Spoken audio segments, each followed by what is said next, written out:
Germany now, the third largest party, neo-Nazis. 94 neo-Nazis in German Bundestag. And it's a time when there was no economic crisis.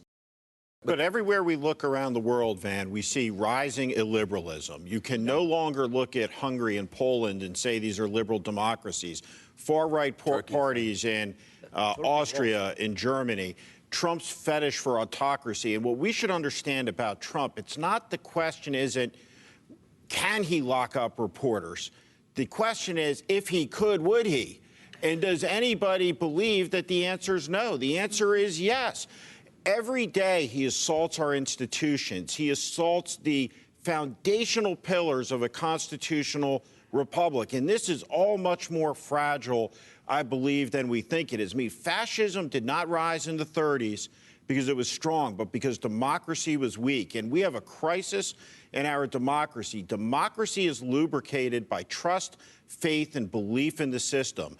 And it has been eroded singularly by this president's constant assault on every institution that's been handed down as part of our American heritage through great sacrifice and great valor, and it is appalling.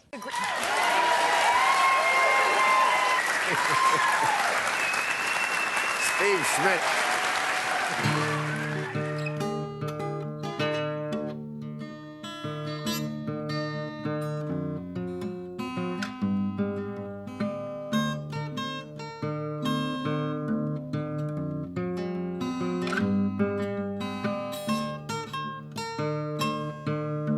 You are listening to TMI for the week of November 19th, 2018.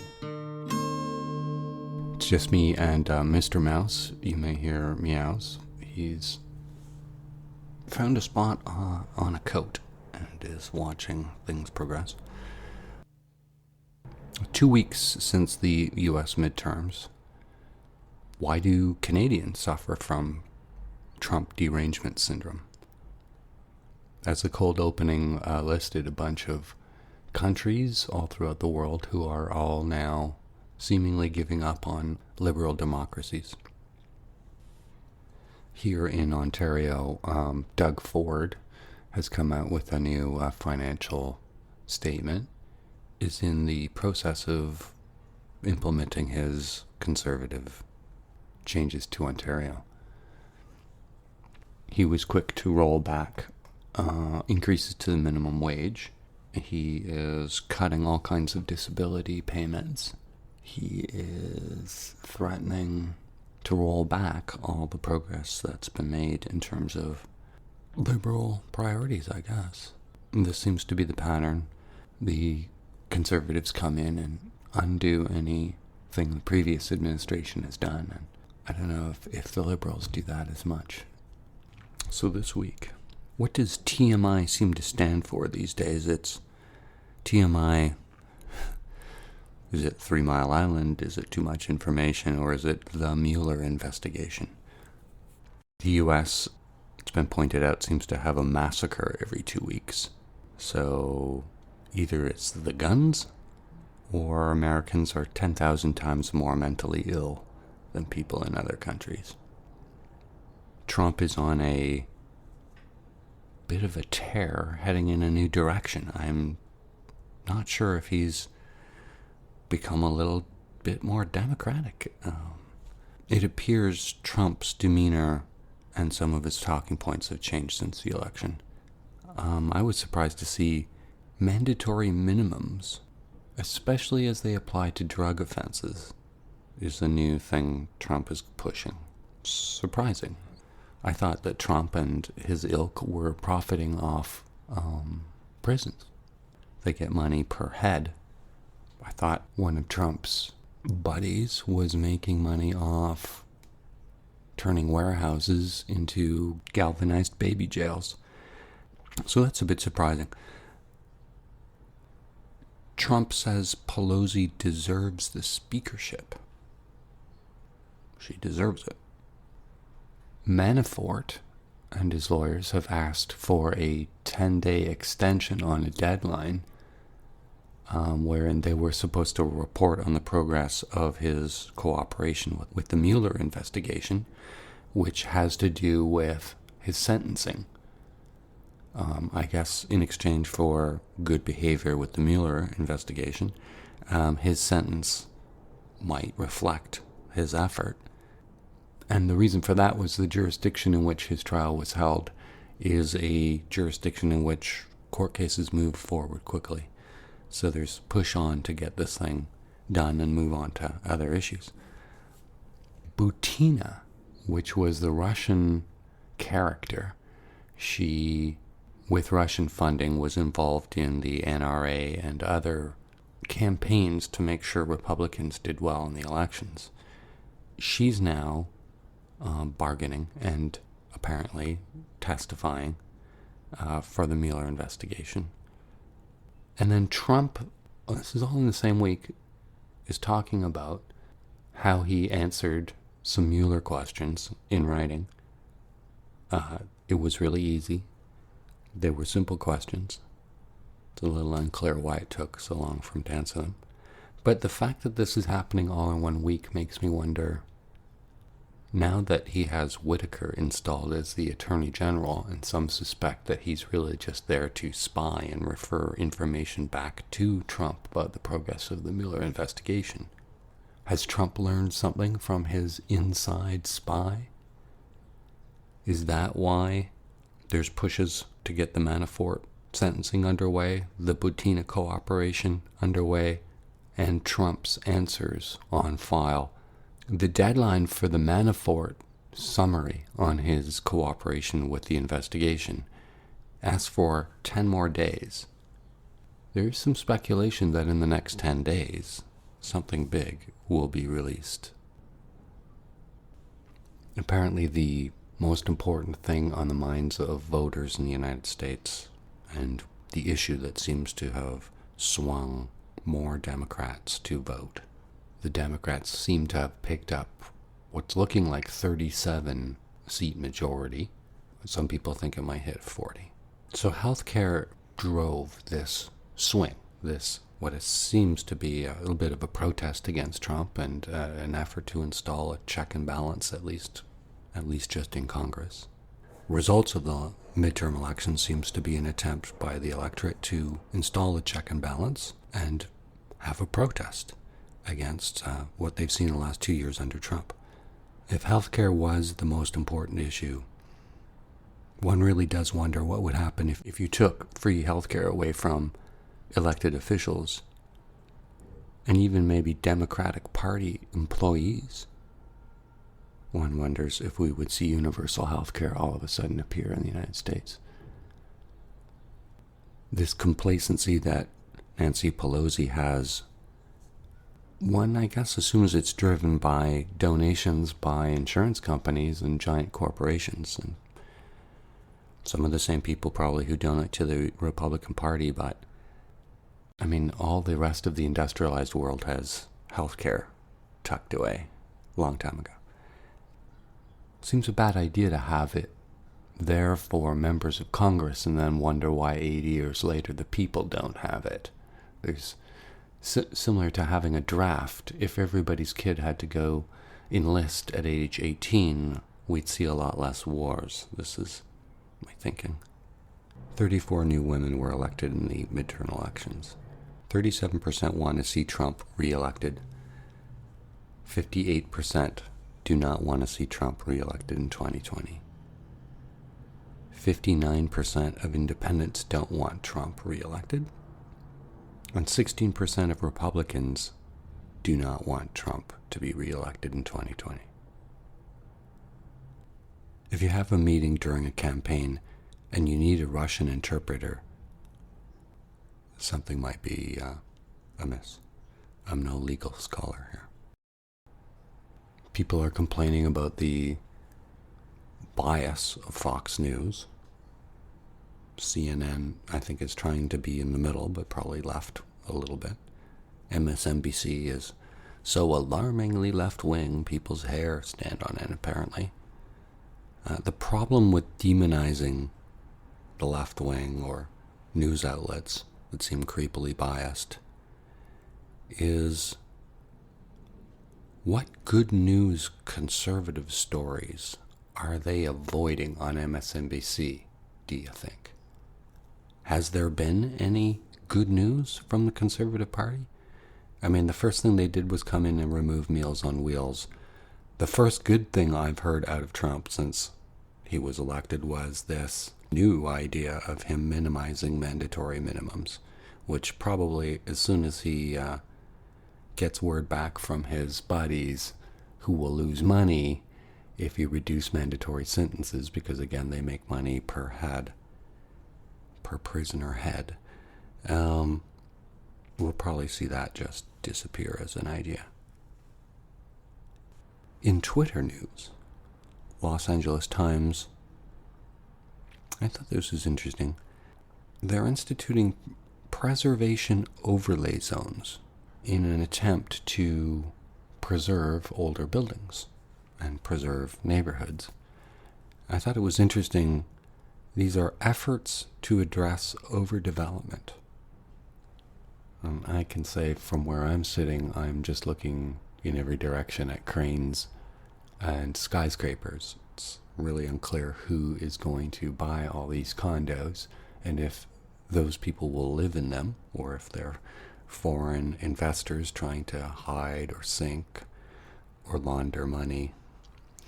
Anyway, overdevelopment. So the idea of preserving this neighborhood, capping heights or pacing development with the ability of the municipality to provide schools, water, parking services, grocery stores, etc., libraries. A thing of the past.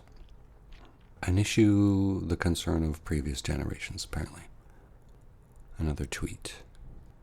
Apparently, it seems one of Ford's little things he's decided to do is increase the per person maximum on political donations.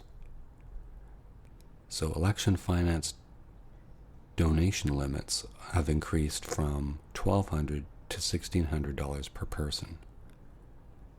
And cash for access fundraising is completely legalized again, which means elite dinners for insiders. Tom Parkin says on Twitter, they'll be whispering sweet nothings to each other.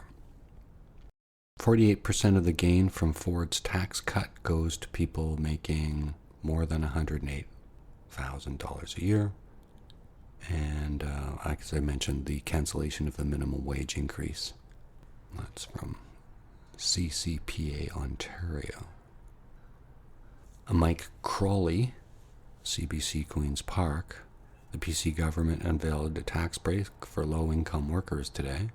So, that sounds unlike him.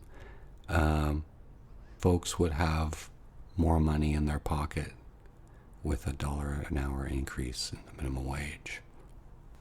Incredibly weird story Tuesday night.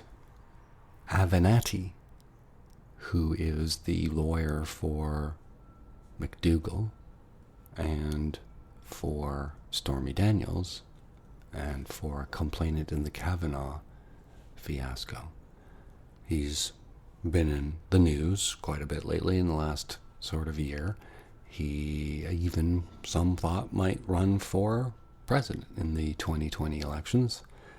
I thought he was a razor-sharp, funny, smart, and a powerful interview guest on these cable shows. I mean, there were weeks where he was seeming to bounce from CNN to MSNBC back to CNN as if hopefully they're all right across the street from each other, but he was on all the shows even in one day. It was a media blitz of sorts. He was accused on Tuesday of punching a woman. Some kind of domestic dispute.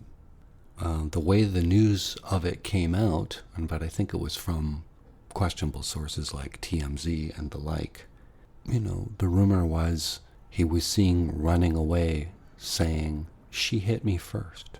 It appeared that this would be an admission of guilt. If you're running away saying, "She hit me first," it's probably because you hit her, even if she hit you first. It didn't look good. I think a lot of people, maybe even people at CNN and MSNBC, because they've given him so much airtime and really, I think, bent over backwards to have them on their shows. They, in a sense, hooked their star on the lapel of Michael Avenatti, and for him to be caught in what is worse than a Me Too incident. None of these Me Too accusations have people hauling off and hitting women. I think liberals, Democrats or liberals, let's call them liberals, we're probably freaking out because, you know, a lot of the progress that's been made in the accusations against Trump, at least for election finance campaign violations, and certainly as it maps onto Michael Cohen, his personal lawyer, who arranged all those payments, and the complex story of the National Enquirer having a safe full of Trump's secrets, and whether if that company was sold, the contents of that safe would maybe fall out of the sphere of influence. And I mean, an incredible chunk of this whole story of interference and malpractice by the Trump campaign revealed by Michael Avenatti and his efforts and public appearances. Anyway, if he's discredited, it almost blurs half of the issues and bad PR that seem to be part of explaining away Trump and his lack of character. Yeah, anyway, so apparently this week, Michael Avenatti, he writes, I just received a call from Sinclair Broadcasting asking me for comment on a claim that the incident being reported was actually a man, completely bogus and false. If anyone thinks the right does not see me as a threat to Trump, they are living under a rock. So, it's kind of looking like Michael Avenatti is going to fight this and is seeming to deny the incident. We're going to have to see if that's fake news. Yeah. Weird. Can't make this stuff up. California. So earlier in the week, California was the subject of Trump's tweets and comments criticizing forest management, seeming to criticize the firefighting effort and at least threatening it by suggesting he would reduce funds due to their poor management unless they change their forest management practices. Seemed a little bit insensitive, especially as now something like 66 dead and 1,000 missing. Half of the police themselves are homeless. Wouldn't something just a fraction as bad as this lead to a declaration of emergency? Isn't it a state of emergency? So Trump is going out to California to visit, apparently. But don't you think it's weird it hasn't been declared a state of emergency? The 1,000 people missing? What's going on in California, the wildfires? Well, as of this morning, according to the police in the county where the Paradise Fire started, I'm looking at 1,011 names right now of people who are missing from Maglia, Paradise to Forest Ranch. The oldest person that I've seen so far is 101. The average age seems to be 70s, 80s. Like I'm starting at 1,011. And Dorothy Zazir is Zizzar. Her and Dawn, Dorothy and Dawn are missing. We got Doris Zimmerman, we have Dawn Zimmerman, we have James Young, who's 79, we have Barbara Young, who's 75. I'm assuming they're husband and wife. They're from Paradise.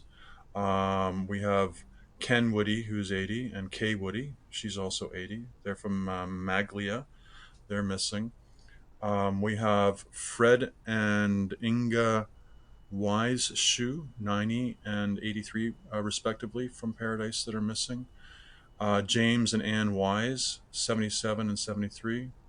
We have the Wilson family, Herbert, Donna, and Craig, 90, 65, and 65. They're missing. So apparently there's 66 dead? I've seen over 70 now, they're saying. So... I saw that half the cops are homeless. Yeah. And so even in the hurricanes or in major disasters, that's one of the issues, is when the first responders themselves become the victims.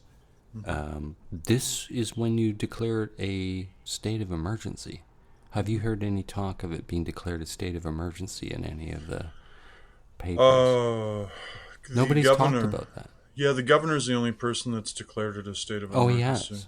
Yeah, for the area because they need the funding. I Right. think Jerry Brown did it a few days ago. Well, that's why Trump's tweets early on were so shocking. It seemed like he was trying to head off federal funding for this, what's turning into a major emergency in the United States. Well, I think everybody's shocked. I mean, if you read the headlines from around the world in Google News, just using that as a platform, I think everybody's just shocked that the world's fifth largest economy cannot seem to handle Pacific Gas and Electric Company to the point of where they're, being responsible corporate citizens.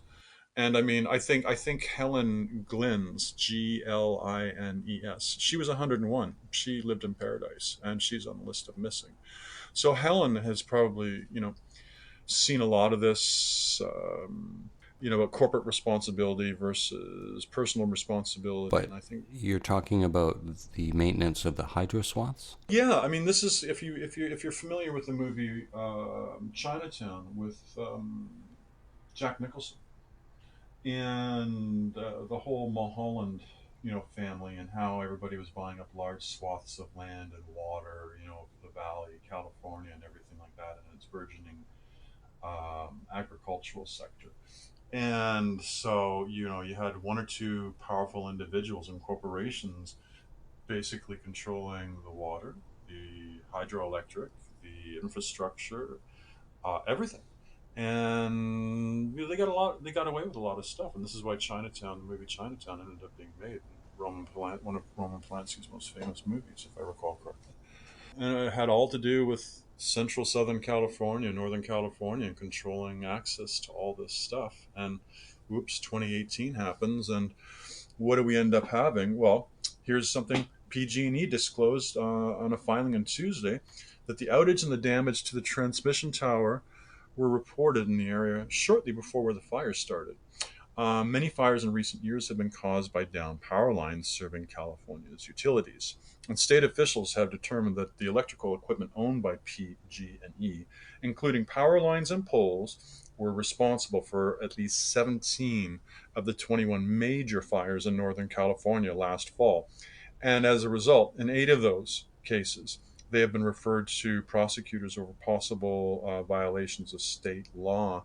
And they further went on to say that critics have pointed to poor maintenance of power poles, failure to trim vegetation around power lines as a major cause of fires. And a former state regulator was saying that the poles have been loaded so much that they're bending under the weight of the wires and cables and the power lines, and that they're now running through tree foliage.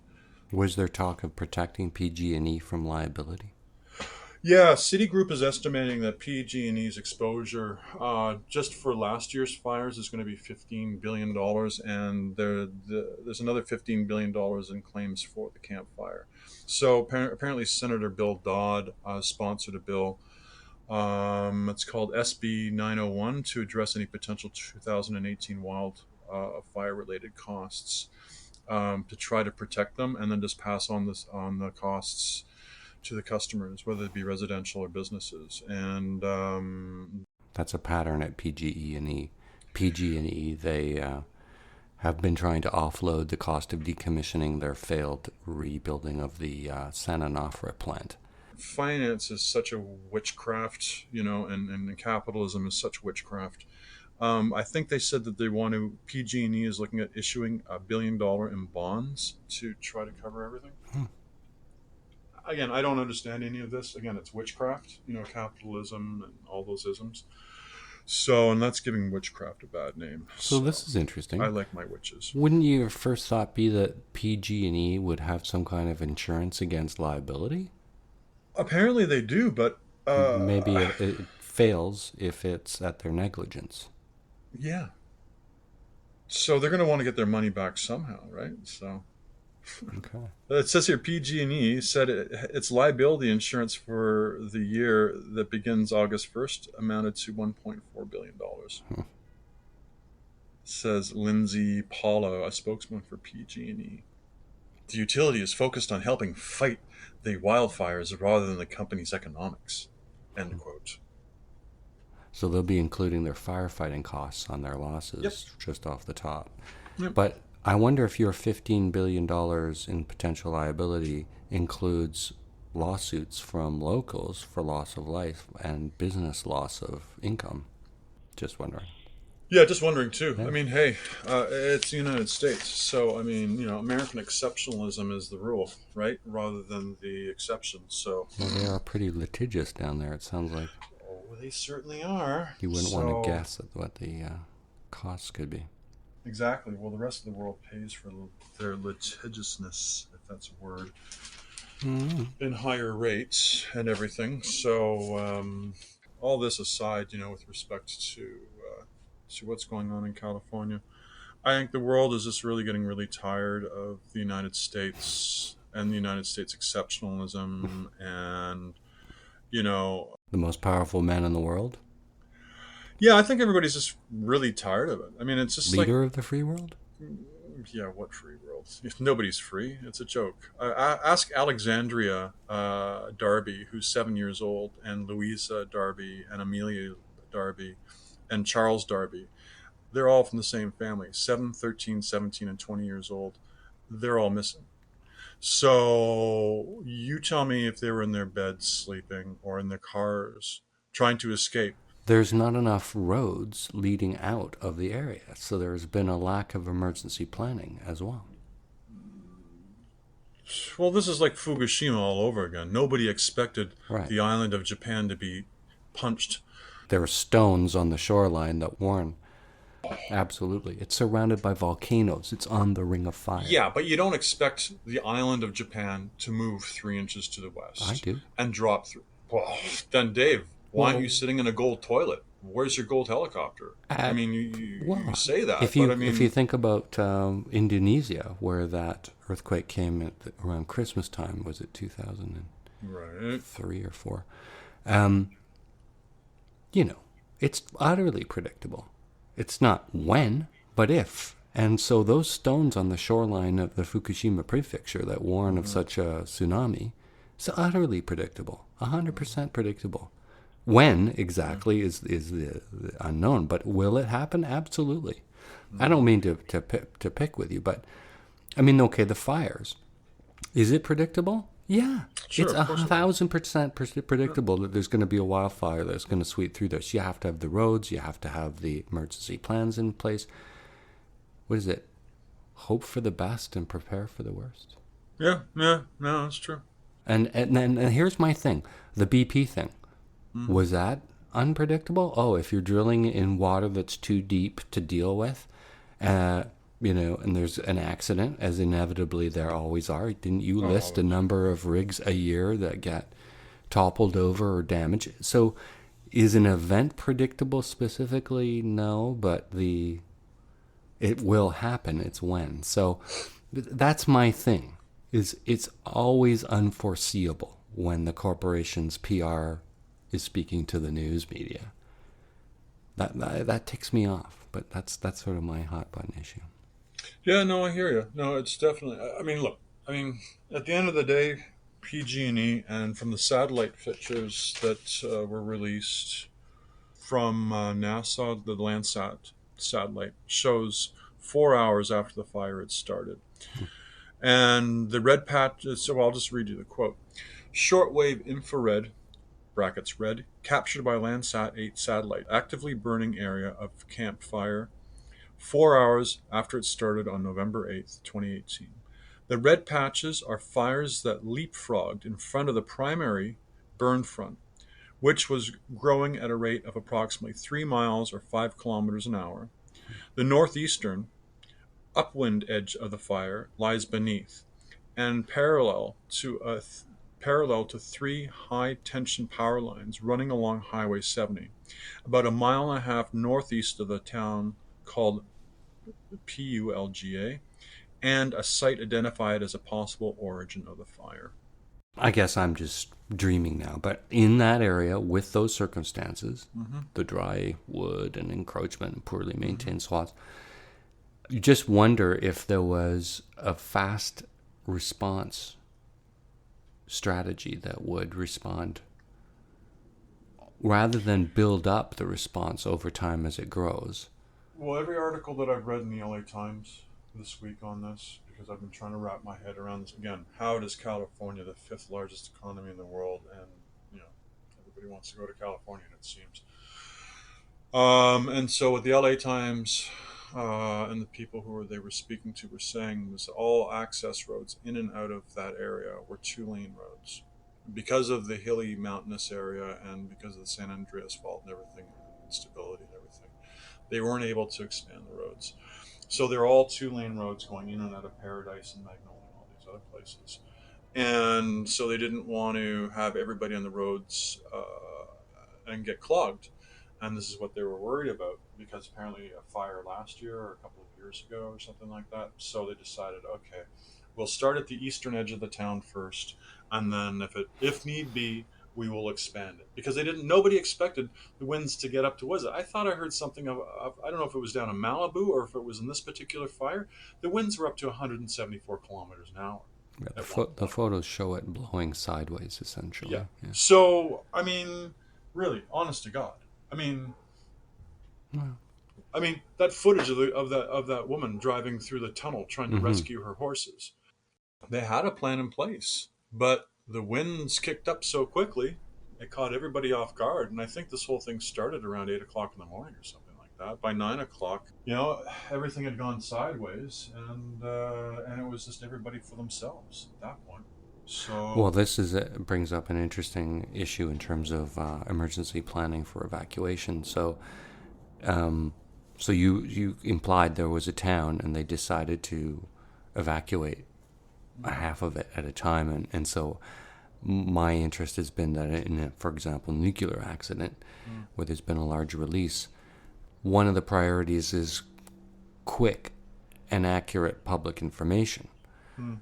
As soon as you say, oh, just the people whose names start with A, go ahead and evacuate, how do you keep the people the Joffersons from... Well, first of all, you wouldn't do it alphabetically. In a panic. You'd be doing it regionally, so... Either way, how do you keep people from the West End from saying, screw this, I'm out of here?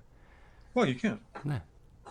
So, there's no real way. Once panic sets in, The cause of that would be accurate and prompt information. So you really don't want to tell the East End that the West End is. And again, the strategy is to start limiting the information you're giving rather than... Okay, well, I guess living in Toronto, you're not familiar with disasters, but we've had a fair number of disasters around here, and the most recent one being the night of the tornadoes back on the 21st of September. So 6 tornadoes go through here, and really, honest to God, man, you use your own brains. You might hear something on the radio and you look outside and there's nothing going on. It's sunny. But the radio is chirping away, me, this is, and, it wasn't until an hour later when all of a sudden the weird looking clouds started rolling in that we realized, oh, wow, okay, there's actually thunder in the background.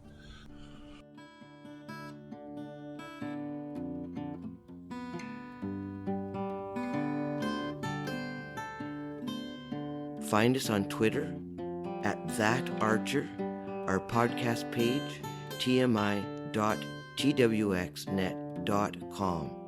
Rate the show on iTunes. It changes the way the show is listed. Canadian oil is $14. I think it's time we should get out of the oil industry. Wasn't it in the 70s, it was like as soon as oil hits $35 a barrel, we'll be able to dig up the entire province of Alberta. And then it skyrocketed and it's been all over the place.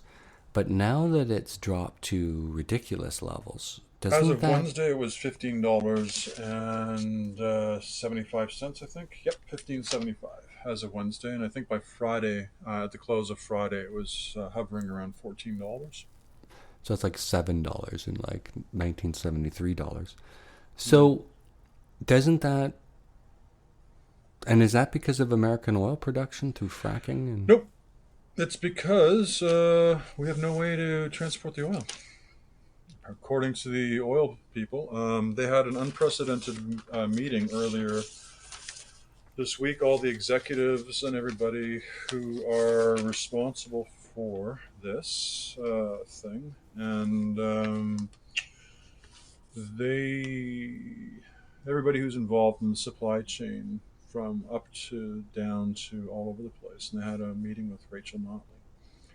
And some people are saying, and everybody's speaking on the condition of anonymity because it's such an unprecedented meeting.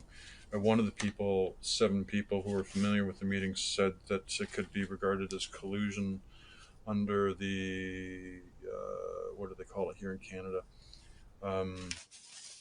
Competition Bureau, because everybody's coming together, but they're trying to figure out what to do because it's being suggested that they should just stop production for the next 3 to 6 months, and it's either that or cut production at least minimally 10%, because they just don't have any way of transporting the oil. Everybody, all the environmentalists and all the crazy radicals are saying no more pipelines, and okay, fine, but what are you supposed to do with everything? Because there's no more room to. So what about the global price of oil?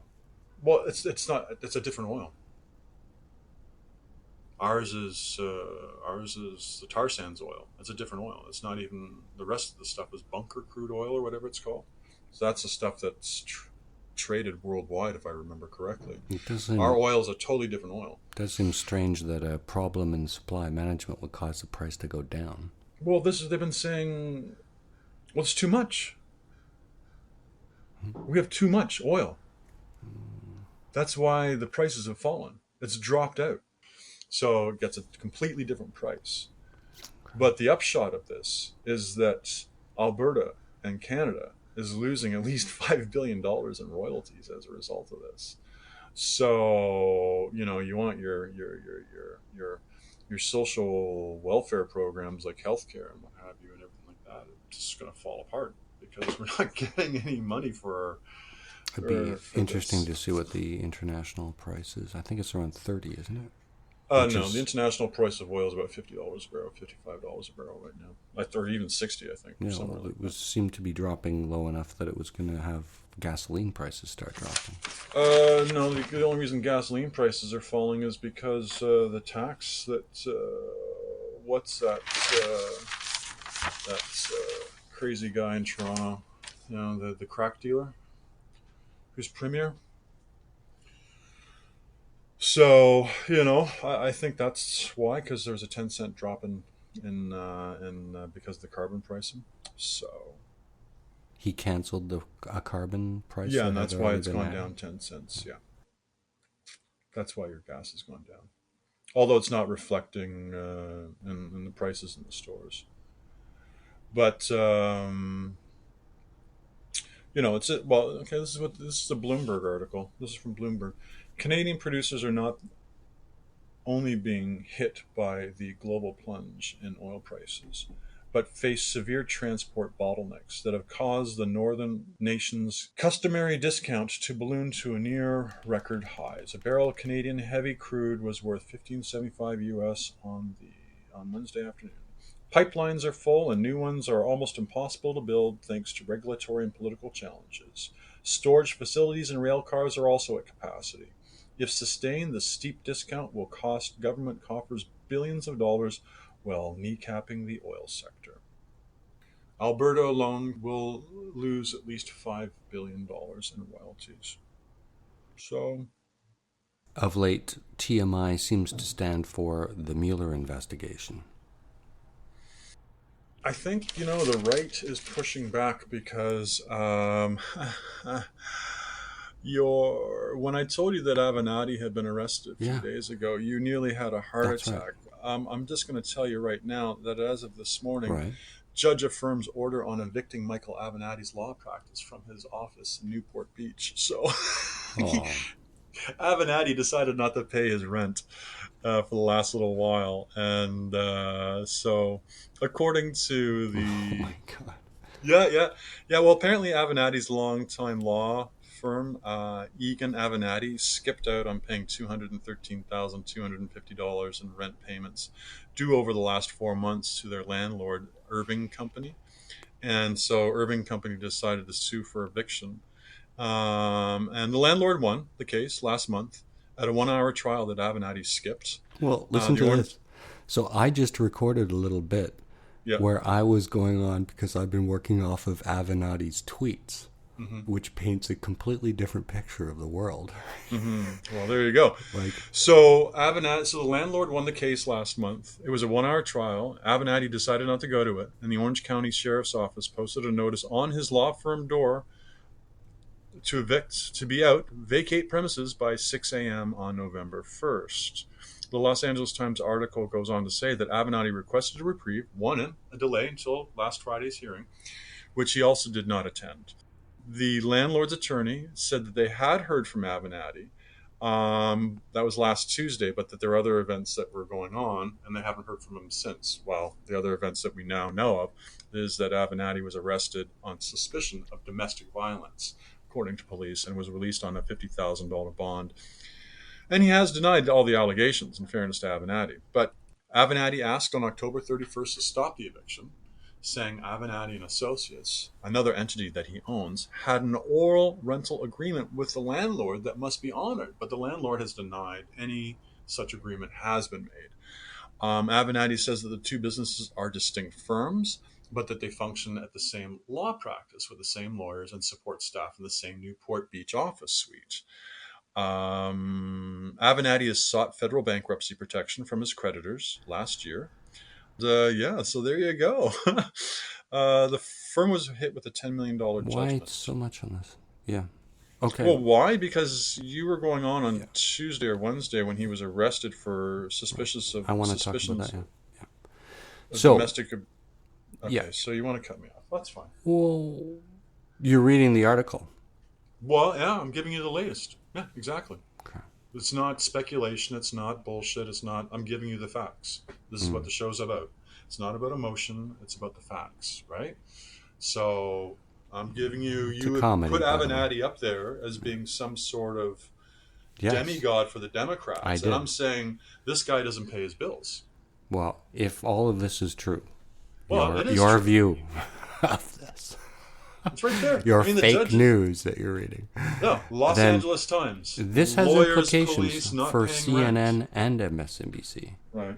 Like, these people have hung their star on his lapel. They have bent over backwards to have him on both cable networks on the same night, going back and forth. They have more than given him... And we haven't seen him on cable news in weeks.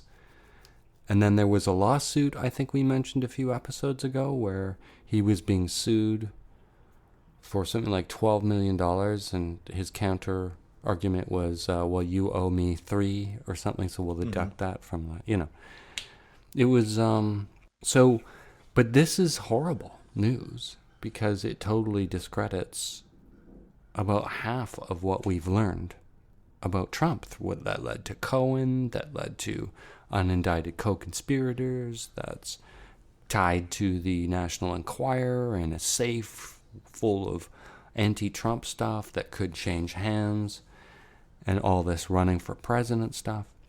So this is nuts. And okay, well, here's a tweet of his, just to join the world of Avenatti.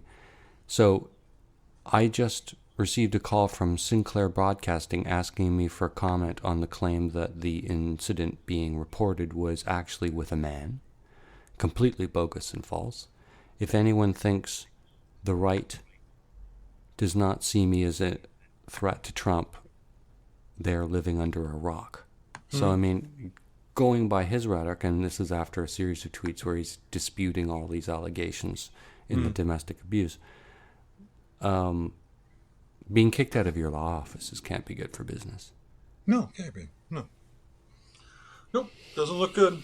And this isn't even on the Me Too spectrum, because this is like punching and violence and stuff. This is, it's not even a Me Too thing. He seems to be pretty much cooked here. Well, look what they did with Alec Baldwin a couple of weeks ago. What was that? I didn't hear that one. Well, he allegedly punched somebody in the face over a parking spot in front of his place. Recently. Yeah, he was arrested. Not 11 years ago. And this just happened a couple of weeks ago. Huh. So either somebody on that repugnant conservative side is thinking, kind of like with Harper and all the other cancerous conservatives around the world. Look, the liberals are hysterical. Me Too is hysterical. Let's just make a false accusation that Alec Baldwin punched some guy. He hates Trump. Same thing with Avenatti, hates Trump. Let's discredit them by making false accusations, having somebody to make a false accusation. Is the Alec Baldwin story a fake accusation? Well, Baldwin is saying, look, why would I punch somebody in the face over a parking spot, number one? Right. I have my own show, which would jeopardize that, plus his SNL stint portraying Donald Duck or Trump or Donald Fart. Which show is he on? And I have no idea. I don't watch TV. Then he went on to say that there are a bunch of security cameras in front of their building. And he said that'll exonerate him right there. He didn't punch anybody. That's a false accusation. One tweet was Melania Trump incurred $174,000 in hotel bills during her trip to Toronto last year, though she did not stay overnight. And that's separate from $18,000 for her advance team, according to QZ.com. Corsi. Roger Stone's associate, Corsi, a 72-year-old, is afraid that he's about to be indicted by the Mueller investigation. And this has been one of the most frightening experiences of my life. Some form or other of giving false information to the special counsel or to one of the other grand jury or however they want to do the indictment. The way this game of perjury trap is played, it's impossible. Within the first 20 minutes, you've got a perjury trap. You can't remember. But I'm going to be indicted. That's what we're told. And everyone should know that. And, this is all sort of leading towards Assange, one way or another, as the week unfolds. Trump was asked... Yeah? I was just going to say he'll get better health care inside the federal prison than he will, with his private insurer. So, Trump was asked after the midterm elections, will he be able to work with the Democrats, considering that these investigations are continuing on? You can play that game and investigate better than them. Can you compartmentalize that? And I think I know more than they know. Can you compartmentalize that and still continue to work with them for the benefit of the rest of the country? No. Or are all bets off? No. If they do that, then it's just all it is a warlike posture.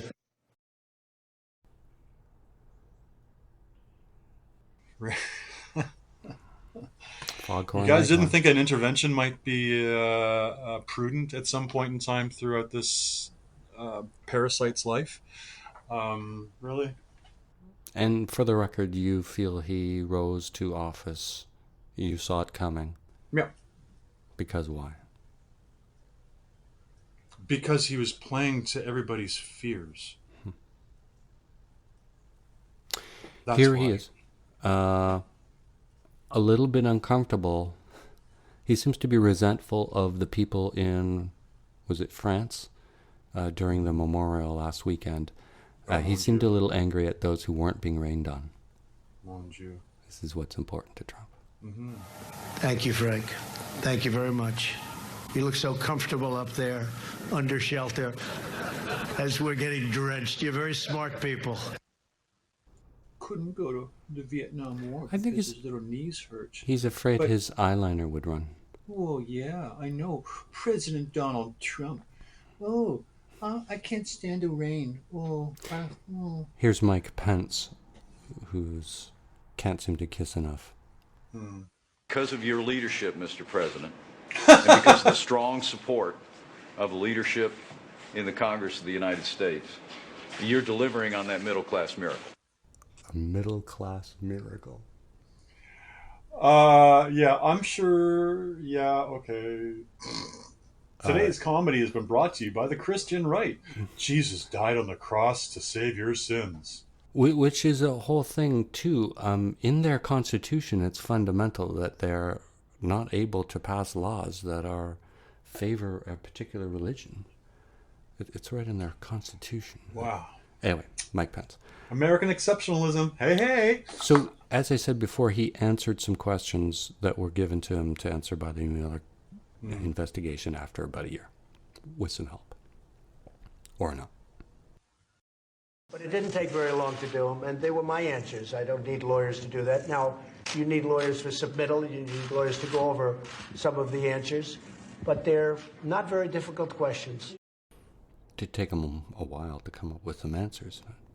Wow. I don't need lawyers, but you might need lawyers for particular answers and questions. Yeah, pretty... Okay, well, make up your mind, Mr. President. He's got more to say on this issue. It was very easy, apparently. Oh. I was asked a series of questions. I've answered them very easily. Very easily. I'm sure they're tricked up because, they like to catch people. Gee, was the weather sunny or was it rainy? He said it may have been a good day. It was rainy. Therefore, he told a lie. He perjured himself. Okay, so you have to always be careful when you answer questions with people that probably have bad intentions. Reminds me of Corsi earlier.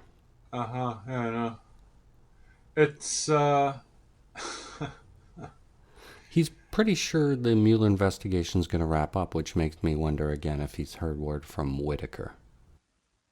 No, I'm not agitated. As far as I'm concerned, I like to take everything personally because you do better that way.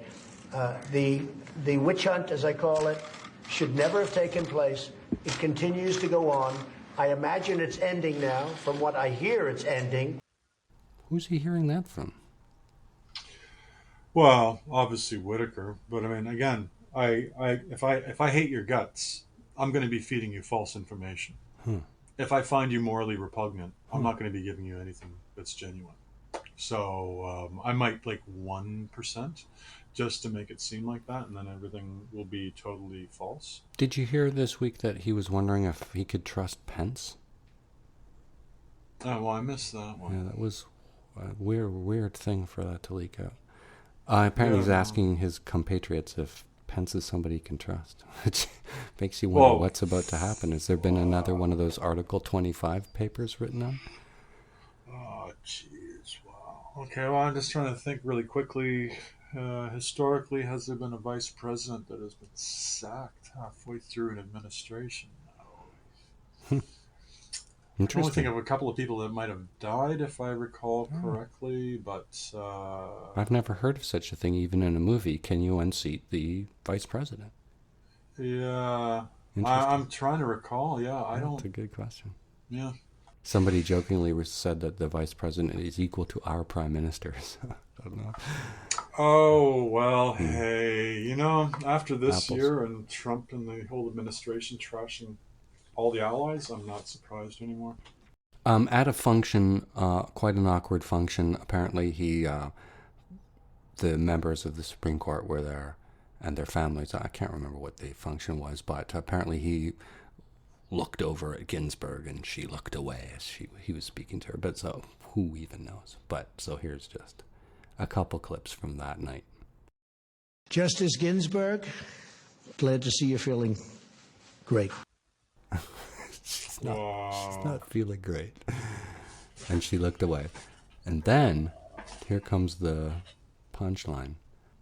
And then, Anthony Scalzi, his widow, and I think they had 9 kids, was present, and Trump was thoughtful enough to say this: "You be the judge." Awkward. You were very busy. Wow. Wow. I always knew I liked him. Wow. Because he's a fucker? You know, it reminded me last night of hearing the interview, As It Happens celebrated its 50th anniversary yesterday on CBC. And they had a Barbara Frum interview with that horrible, horrible piece of human excrement, Harold Ballard. And Harold Ballard, this is 1979, and they had David Frum in studio with the current hosts of As It Happens. And they wanted David Frum's take on what Harold Ballard had said about his mother. And Harold Ballard kept on telling Barbara Frum to shut up, basically. He didn't want to talk to a woman, that women were only good for one thing, and he said this right to her. I might even remember this. Yeah, 79. And I think it was, I don't know, anyways, it's sometime in 79. And there was another gentleman, or another person there, pardon me, not gentleman, that was there, and he kept on telling Barbara Frum to shut up. He wanted to talk to the other guy, that women had no right to working and being journalists, and they're only good for one thing, and it was in the bedroom. And he just didn't want to have anything to do with her. And then Harold Ballard kept on talking with this other guy, and then finally Barbara Frum just stepped in. She wasn't going to, thank God, put up with it, and she challenged him again. And then he said, "Well, I'm not going to talk to you guys until you get rid of that woman, that dame," or whatever he said specifically, and he hung up.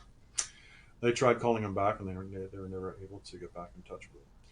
So that's kind of like very much what I hear when I hear that. Yeah, it's that very patronizing, very condescending, very sexist, just disgusting, quite frankly, behavior. This war that Trump is in with the press, after kicking Jim Acosta out, suspending his credentials, and then losing a battle with CNN. Those being sued. Credentials have been restored, at least temporarily. I'm sorry. When did this happen? Oh, Friday.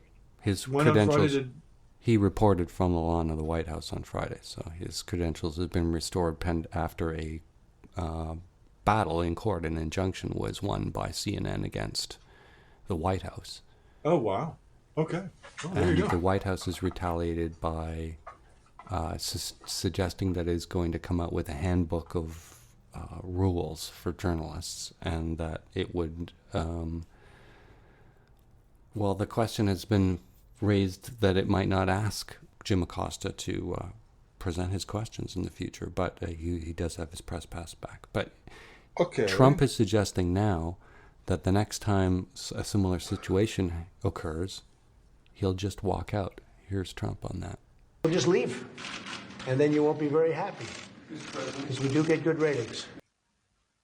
Gets good ratings. So here's another one talking about him dealing with the press in the future now.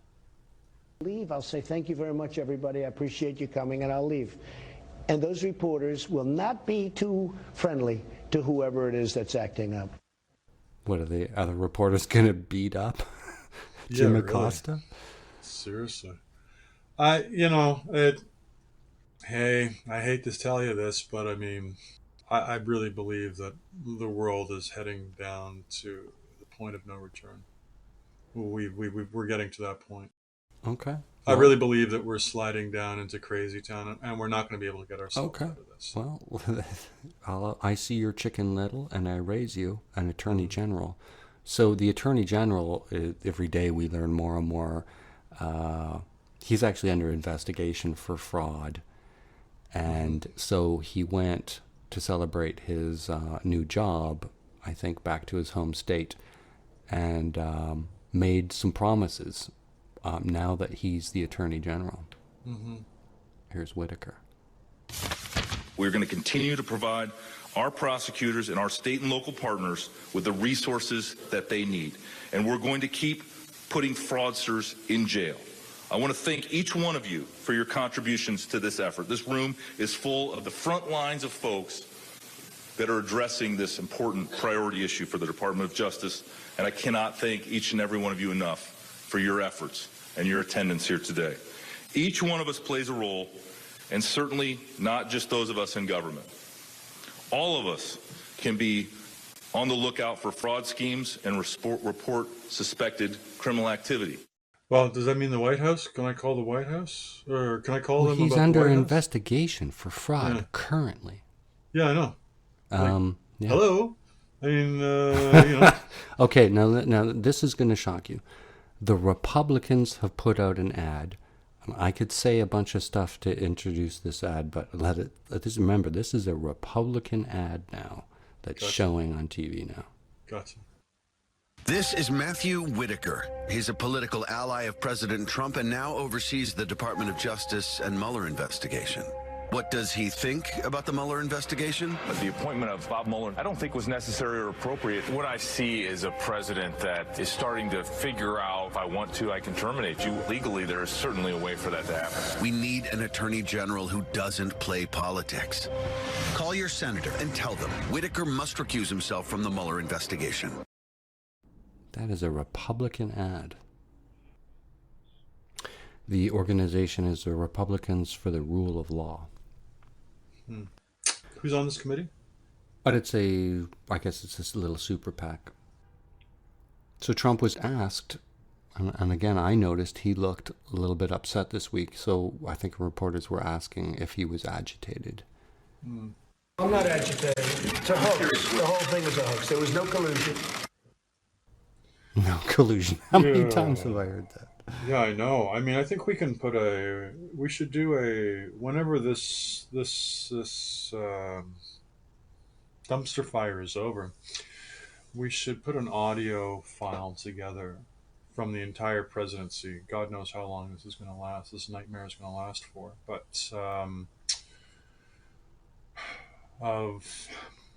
this is not collusion. This is a witch hunt. I'm pretty sure we can make a song out of it. With the camera flashes and everything like that in the background as a treble bass kind of thing, and then you can have the backup choir being the reporters shouting questions at them, and it's not collusion. It's not collusion.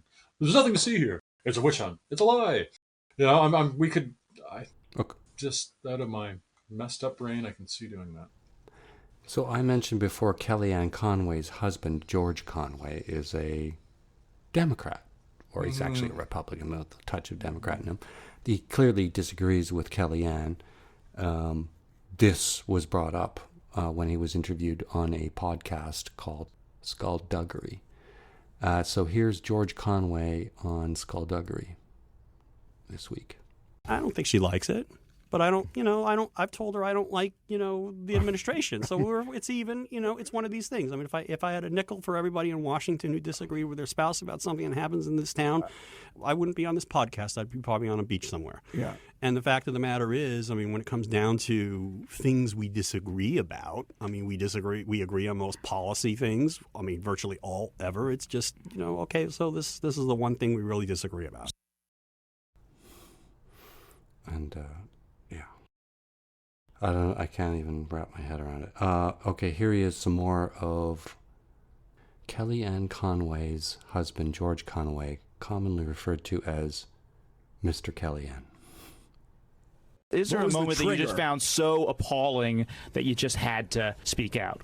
Somebody asked me that question the other day. I think it was just I think the things that really bugged me the most, I think, were the tweets at Sessions and the Justice Department. The fault that the president was citing for was the recusal thing, and I never heard a coherent explanation of why he shouldn't have recused himself. And to the contrary, everybody that I've talked to who either is connected to the Justice Department or at the White House counsel's office, nobody, has said that the recusal question was black and white.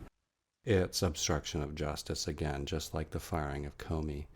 But here's one more little snippet of George Conway on Skullduggery earlier this week.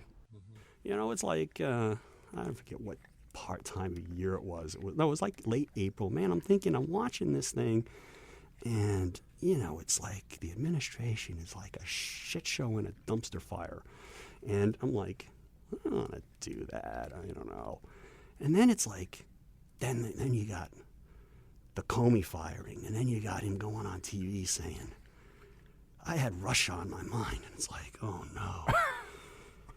And then it's like, then, you know, I'm driving home one day from New York, and it's like, Robert Mueller appointed special counsel. And I realized, you know, this guy's going to be at war with the Justice Department. Yeah.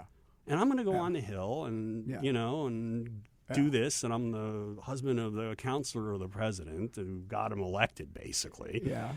And he's going to be at one. Then if I get this door prize, yeah, I'm going to be in the middle of a department he's at war with. Like, right.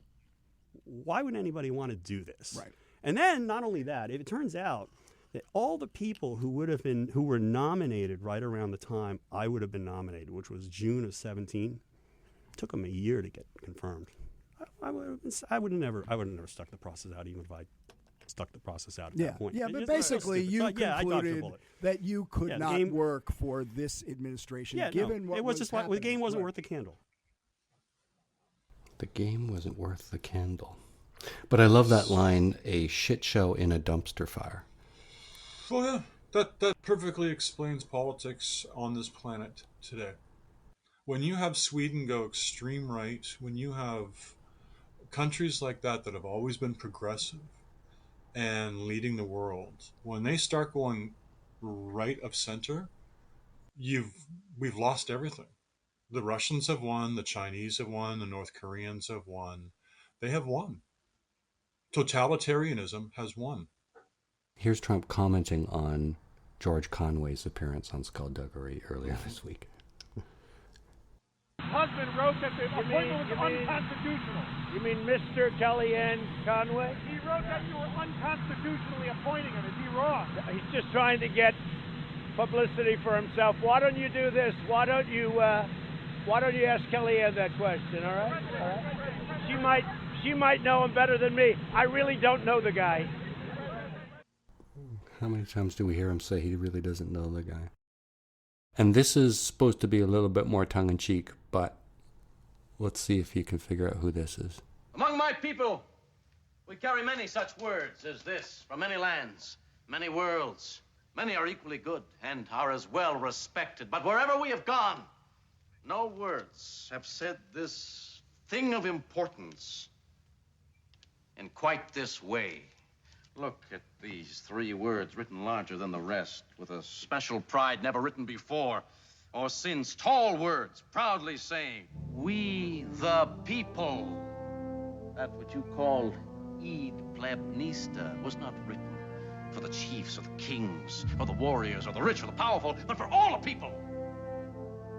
Down the centuries, you have slurred the meaning out of the words, we the people of the United States, in order to form a more perfect union, establish justice, ensure domestic tranquility, provide for the common defense, promote the general welfare, and secure the blessings of liberty to ourselves and our posterity, to ordain and establish this Constitution. These words and the words that follow were not written only for the Yangs, but for the Coms as well. The Coms? They must apply to everyone, or they mean nothing. Do you understand?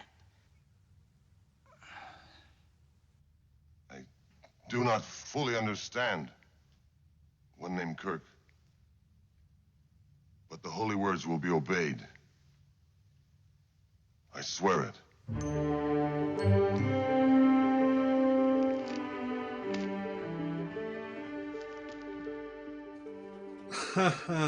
William Shatner, am I right? Oh yeah. Yeah. Well, we can understand why American exceptionalism, how it got its start. But it's a Canadian reading the lines. Oh yeah. Well, I mean, I think every great actor, I think the Americans think come from the United States. They don't come from Canada or anywhere else in the world. You know, you can understand why American exceptionalism started because. Yeah, we the people. I mean, that's powerful. Their Constitution is a beautiful piece of hemp paper. Whether it's better or worse than parliamentary rule, it's important because they're the most powerful, democracy on earth. And if they falter, we all falter. Well, they have faltered, and they've been faltering since just before 9/11. So, actually, no, they've been faltering right from the very beginning. I mean, I guess this grand experiment, the liberal democracy, I mean, let's just look at what happened. I mean, here we are commenting on another foreign power and their history, but I mean, hey, if you want to shove Americana down our throats, we're going to be standing at the border, pointing our fingers at you when you start coming after us. But let's just take a look at it. 1864, the Civil War started, to 1867 or something like that. This is not Google. It's off the top of my mind, so I'm probably getting this all wrong. They started ripping themselves apart at the seams because, one half wanted Jim Crow and the other half wanted freedom and liberty for all, just like their Constitution says. So right there, you had a divide on who was considered a person, right? Half of the population felt that it has to apply to the Yangs as well as the Coms. So are you a Star Trek guy or a Star Wars guy? I've always been both. I love them both. Because the next generation, I totally espouse that thing of, one world, kind of thing. We're all working in cooperation for the common good of humanity, etc., etc., etc. Trotsky. Well, I don't know what's wrong with that. Okay. What's wrong with that? Isn't that what we're trying to do? Isn't that what we're supposed to be doing as a society? Isn't we're trying to make the betterment of everybody, so everybody has in a negative way. I was just pointing it out, the irony of it, because up until Trump, it was better be dead than red. Find us on Twitter @thatarcher. Send us an email, archer@twxnet.com. For guest links and contact info, visit our podcast page, tmi.twxnet.com. Find us on Android and Apple Podcast apps. Subscribe and rate the show on iTunes.